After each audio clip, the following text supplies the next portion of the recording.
তো আপনাদেরকে ধন্যবাদ এবং শুভ সন্ধ্যা। আসলে আমরা খুব মর্মাহত এবং খুবই হতাশ। আপনারা জানেন যে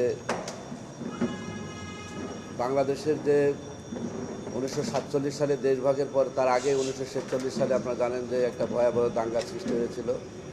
47 সালে দেশভাগ, 1965 সালে আপনারা জানেন যে পাক ভারত যুদ্ধে যে অর্পিত সম্পত্তি, সেটা পাকিস্তান আমলে আপনারা জানেন যে সেই আইনটা বাতিল করা হয়, কিন্তু বাংলাদেশের সেই আইন কিন্তু এখনও চলমান। এরপরে 1971 সালে মুক্তিযুদ্ধের সময় আপনারা জানেন যে কী পরিমাণ আমাদের 30 লক্ষ শহীদের ভিতরে সংখ্যালঘু সম্প্রদায়, হিন্দু সম্প্রদায় প্রায় অধিকাংশ তাদের জীবন বলিদান এবং রক্তের মধ্য দিয়ে একটা স্বাধীন বাংলাদেশ প্রতিষ্ঠিত হয়েছিল। আমরা ধরে নিয়েছিলাম যে এই বাংলাদেশ ধর্ম বর্ণ নির্বিশেষে সকলের অসাম্প্রদায়িক বাংলাদেশ প্রতিষ্ঠিত হবে। পরবর্তীতে বিভিন্ন পট পরিবর্তন এবং চড়াই উতরাই আপনারা জানেন যে বাবরি মসজিদ ভাঙাকে কেন্দ্র করে সেখানেও সংখ্যালঘু সম্প্রদায়ের উপরে এক প্রকার অত্যাচার নির্যাতন হয়েছে।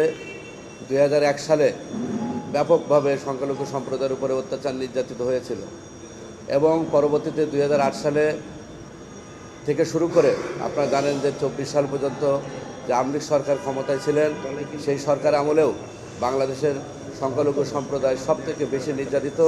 জমি জায়গা দখল থেকে শুরু করে এবং ধর্ম অনুভূতির অজুহাতে নাসিরনগর থেকে শুরু করে গঙ্গাচড়া, সাল্লা এবং রামু ভয়াবহ অনেক ঘটনা ঘটেছে। এবং 2021 সালে আপনারা জানেন যে প্রায় একযোগে 22টা জেলায় সংখ্যালঘু সম্প্রদায়ের উপরে হামলা হয়েছিল। এবং আমরা আইন সালিশ কেন্দ্রের একটা রিপোর্ট অনুযায়ী আমরা দেখেছি যে 19 সাল থেকে 23 সাল বা 24 সাল পর্যন্ত প্রায় 3600-র কাছাকাছি সংখ্যালঘু সম্প্রদায়ের উপরে অত্যাচার নির্যাতনের ঘটনা ঘটেছে। তারাও এই ধারাবাহিকতায় 5 আগস্টের পরে আপনারা জানেন যে 5 আগস্ট বৈষম্য বিরোধী ছাত্র আন্দোলনের ফলে এদেশে একটি নতুন সরকার, অন্তর্বর্তী সরকারের প্রতিষ্ঠিত হয়েছে এবং আমরা ধরে নিয়েছিলাম যে বৈষম্য বিরোধী যে ছাত্র আন্দোলন, এখানেও হাজার হাজার ছাত্ররা আমাদের এখানে বলিদান দিয়েছে। তাদের রক্তের মধ্য দিয়ে আমরা একটা নতুন বাংলাদেশ প্রতিষ্ঠার আমরা হয়তো বা সকলে মিলে স্বপ্ন দেখেছিলাম, কিন্তু সেই স্বপ্ন আবার সেটা আমরা দেখলাম যে সব কিছুতেই সনাতনী সম্প্রদায় একটা বলির পাঠা হিসেবে ব্যবহার করা হয়। আপনি নির্বাচন কেন্দ্রগুলোকে যদি দেখেন, সেই সময়ও যদি আওয়ামী লীগ জিতে, বিএনপি বা অন্যান্য রাজনৈতিক দল যারা থাকে তারা সংখ্যালঘু সম্প্রদায়ের উপর অত্যাচার নির্যাতন করে। কোনো কারণে যদি বিএনপি জেতে, তাহলে আওয়ামী লীগ বা যারা অন্যান্য দল থাকে তারা আমাদের উপরে অত্যাচার নির্যাতন করে যে আমরা তাদেরকে ভোট দিই না। তা সব কিছু মিলে নির্যাতনের মূল কেন্দ্রবিন্দু হলো এই সনাতনী সম্প্রদায়। অর্থাৎ আমরা একটা ফুটবলের মতো আমাদেরকে ব্যবহার করা হয়।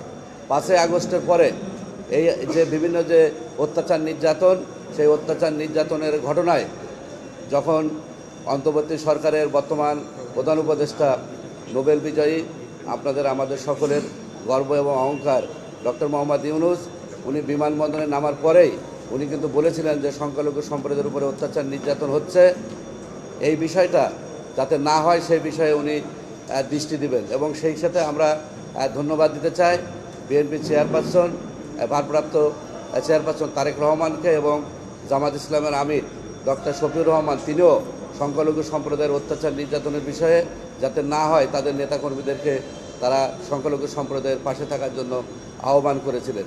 তা সেটা আমরা বিশ্বাস করেছিলাম যে বাংলাদেশে এই যে রাজনৈতিক যে একটা কালচার আমরা দেখেছি যে আওয়ামী লীগের আমলে যে কোনো কিছু হলেই সংখ্যালঘু সম্প্রদায়ের উপরে অত্যাচার নির্যাতনের ঘটনায় আমরা সব সময় দেখতাম যে কোনো কিছু হলে কে করছে, জামাত বিএনপি করছে।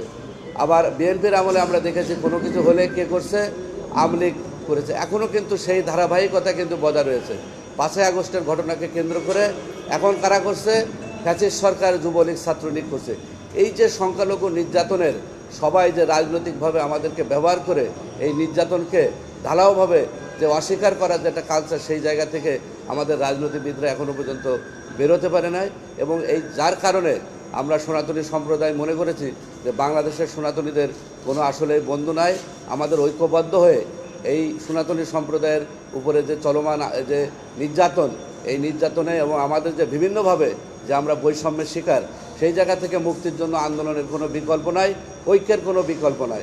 আপনারা জানেন যে আমাদের 9 তারিখে, তার আগেই বাংলাদেশ সনাতন পার্টির সংবাদ সম্মেলন করেছিল, বাংলাদেশ হিন্দু খ্রিস্টান ঐক্য পরিষদ সংবাদ সম্মেলন করে তারা এই ঘটনার তীব্র নিন্দা জানানোর পরে আমাদের ছাত্র এবং যুবক ছেলেরা তারা মাঠে নেমে এসে শাহবাগ ব্যাপকভাবে তারা যে আন্দোলন করেছিল এবং 10 তারিখে বাংলাদেশ সম্মিলিত সনাতন পরিষদের আমাদের হিরেন স্যারের নেতৃত্বে শাহবাগে কর্মসূচি ছিল।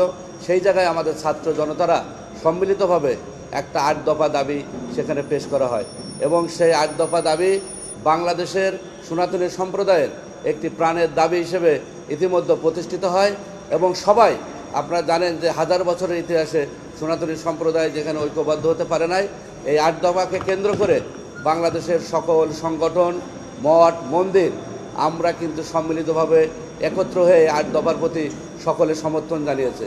এখানে কে নেতা, কে কোন গোত্রের বা কোন দেশের সেই বিষয়গুলো ভুলে গিয়ে আমরা 8 দফাকে সামনে রেখে আমাদের শান্তিপূর্ণ আন্দোলন আমরা কিন্তু চালিয়ে এসেছি এবং আপনাদের সার্বিক সহযোগিতা ছিল, সেই জন্য আপনাদেরকে আমি আবারও ধন্যবাদ এবং কৃতজ্ঞতা জানাচ্ছি।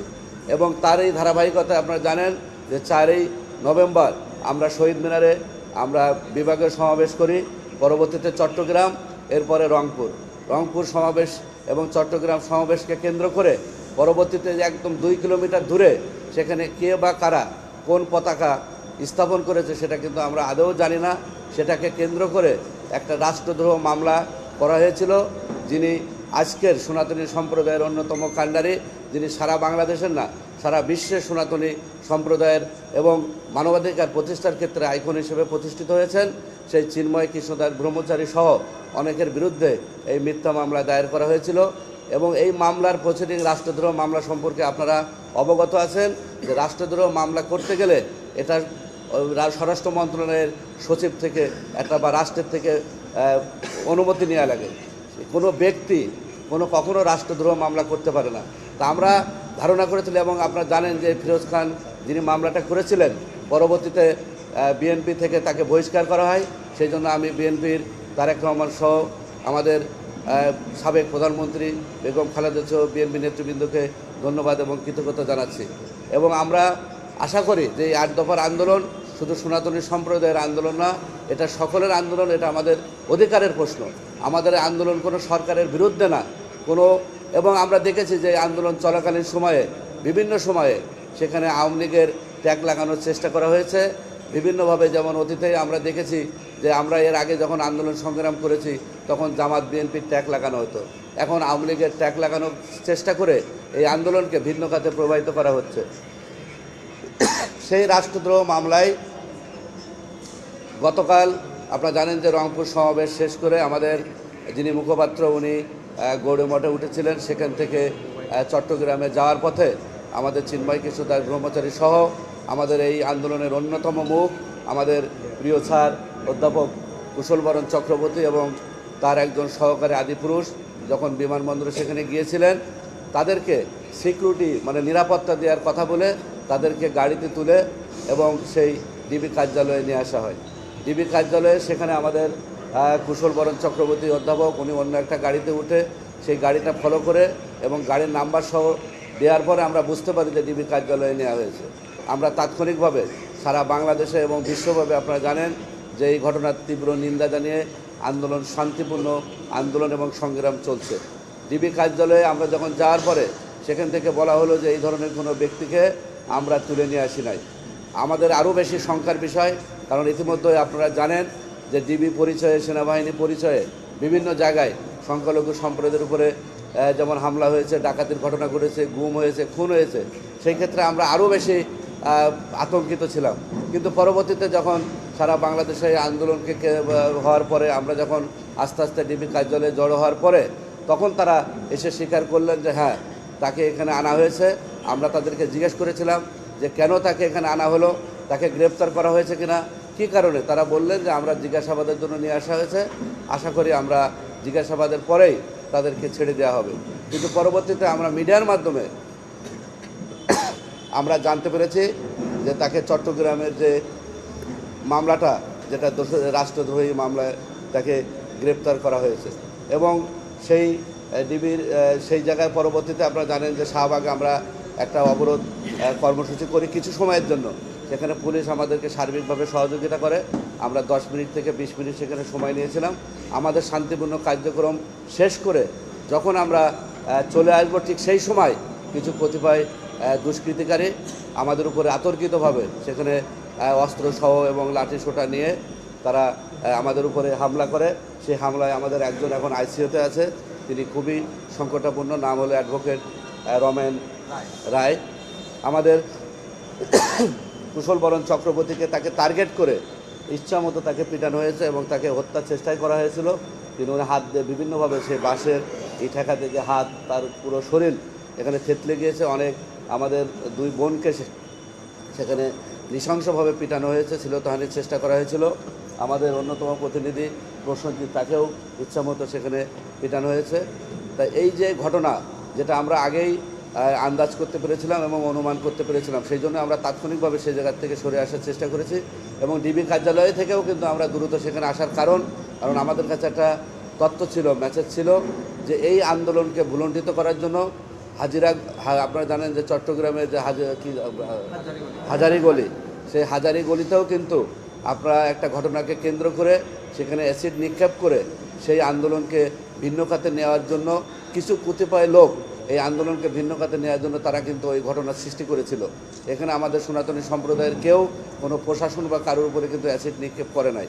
আমরা ধারণা করেছিলাম যে ডিবি কার্যালয়েও কিছু, আমরা যখন অপরিচিত লোকজন এখানে ঢুকে যাচ্ছে, আমাদের ধারণা ছিল এই জায়গায় তারা ডিবি কার্যালয়ে হই হুল্লোড় করে অথবা ডিবি কার্যালয়ে ভাঙচুর বা কোনো কিছু করে আমাদের উপর একটা দায় চাপাতে পারে। সেই কারণেই কিন্তু আমরা সেখান থেকে শাহবাগ, এবং আমাদের লক্ষ্য ছিল 10 থেকে 15 মিনিট আমরা পুলিশের কাছ থেকে ওখানে তাৎক্ষণিক যারা ছিলেন তাদের কাছ থেকে অনুমতিও নিয়েছিলাম। এসে আমরা শাহবাগে আমাদের যারা সকল নেতৃবৃন্দ আছে সকলের সাথে আমরা বসে আমাদের পরবর্তীও যে করণীয়, সেই করণীয় আমরা নির্ধারণ করব। তো সেখানে আপনারা দেখেছেন যে আমাদের উপরে হামলা হয়েছে। আমরা এই ঘটনার তীব্র নিন্দা এবং অনতিবিলম্বে যারা এই ঘটনার সাথে, আমাদের হামলার সাথে জড়িত, তাদেরকে আমরা আইনের আওতায় এনে দৃষ্টান্তমূলক শাস্তির দাবি জানাচ্ছি। শুধু এখানে হামলা হয়েছে সেটা না, আমরা জানতে পেরেছি যে রংপুরেও যে আমাদের ভাইদের উপরে হামলা করা হয়েছে, দিনাজপুরেও সেখানে যারা আন্দোলন করেছিল তাদেরকে ধরে নিয়ে যাওয়া হয়েছে এবং বিভিন্নভাবে হুমকি ধুমকি দেওয়া হচ্ছে। আজকে চট্টগ্রামে যখন জামিন শুনানির সময়, সেই যখন আইনজীবীরা জামিন শুনানির পরে ওখানে যখন বিক্ষোভ করেছিলেন, সেখানেও আমরা জানতে পেরেছি যে কিছু কতিপয় গোষ্ঠী যারা সারা বাংলাদেশে এই ঘটনাকে কেন্দ্র করে দেশকে অস্থিতিশীল করতে চায় এবং হিন্দু মুসলিম একটা দাঙ্গার সৃষ্টি করার আমরা ইতিমধ্যে তথ্য পেয়েছি যে তারা এই ঘটনাকে কেন্দ্র করে আমাদের ভিতরে ঢুকেই, এবং শাহবাগে যখন আমরা দেখেছিলাম যে আমরা যখন সবাইকে নিয়ে চলে আসার চেষ্টা করছি, আমাদেরকে ভুয়া ভুয়া বলে, পুলিশকে ভুয়া ভুয়া করে, তখনই আমরা বুঝতে পারছি যে এই জায়গায় অনুপ্রবেশ ঢুকেছে। ঠিক সেই সময় চলে আসার পরেই আমরা দেখলাম যে ওই দুষ্কৃতিকারীরাই লাঠিহাটে তারা যারা গাড়ি ভাঙচুর করতে যাচ্ছিল, তারাই কিন্তু পরবর্তীতে যখন গাড়ি ভাঙচুর করতে পারে নাই, আমরা যখন চলে আসছি পিছন থেকে তারা কিন্তু ধাওয়া দিয়ে আমাদের উপরে হামলা করেছে।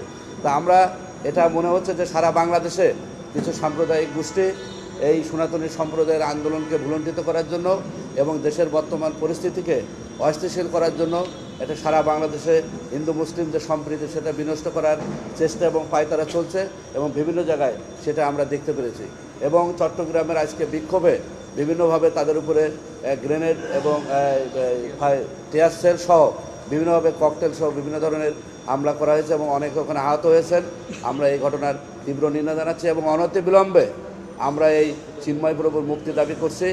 আগামী দিন আমরা জানা মতে, আমরা যতটুকু জানতে পেরেছি যে চেয়ারম্যান সেখানে ফৌজদারি আপিল করা হয়েছে, সেখানে শুনানি হবে।